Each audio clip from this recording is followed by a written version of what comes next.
So, hi guys! Welcome to my channel. Again, this is Venice K.S. Caron. And for today's video is ipapagroom natin si Baby Raisin. So, as nakikita nyo dyan guys, ayan, sobrang init sa labas. My God. At pinuksan ko nga lang din dyan yung gate kasi lalabas na nga po yung tricycle kasi aalis na din kami. Pero syempre, kahit na mainit sa labas, gora lang! Hay, nako, di ko pa maisara yung gate. So, ayan guys, kung nakikita nyo, is paalis na nga po kami sa amin. Makikita nyo din dyan guys na puro damo. Alam nyo ba kung bakit? Kasi dito sa amin is bukid po siya. Maraming puno and may palayan din. Ayan, tignan nyo na lang.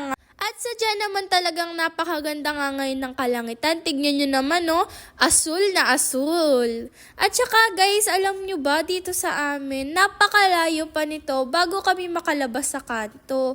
Kung makikita nyo dyan, ayan yung sinasabi ko sa inyong palayan o taniman dito sa bukid sa amin. Kaya nga din po pala kami lumabas, except sa ipapagroom ko nga si Raisin, ay ipapacheck ko nga din po pala yung paa niya. Kasi kagabi nakita ko siya na may kinakamot siya sa paa niya and parang namamaga. So sabi ko, hindi ko na pwedeng pahintayin to kaya pupunta na tayo bukas din. At ayan nga, may nakita pa nga kaming aso. Sadyang napakaganda nga naman talaga ng kalikasan, no? Tignan nyo, kahit na mainit, napakaganda pa din. At dyan nga guys, ay nagpagas lang din po pala kami ng premium. Kasi ayaw naming mawala ng gas at magtulak. Lalo pa at buntis si tita.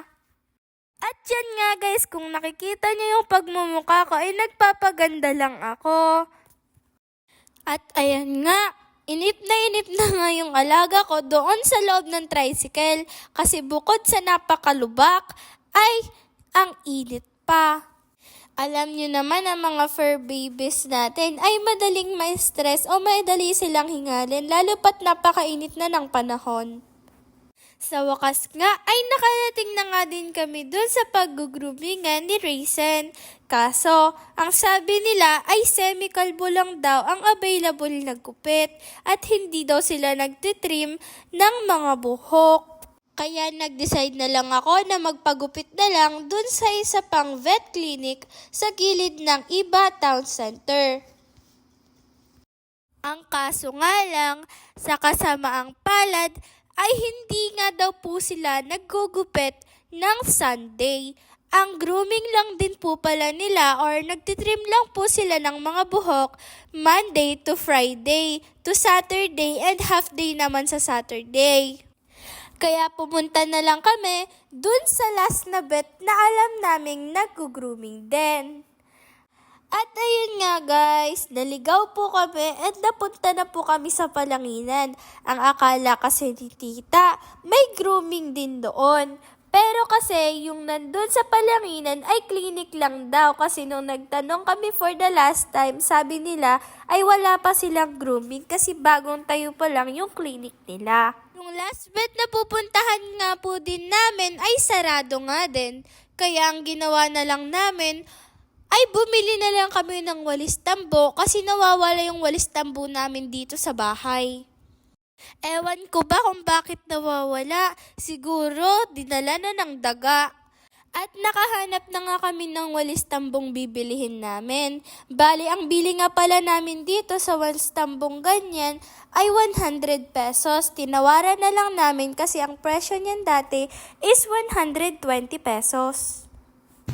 After din naman naming bumili ng walis tambo, ay dali-dali na din kaming bumalik sa aming tricycle para uuwi na.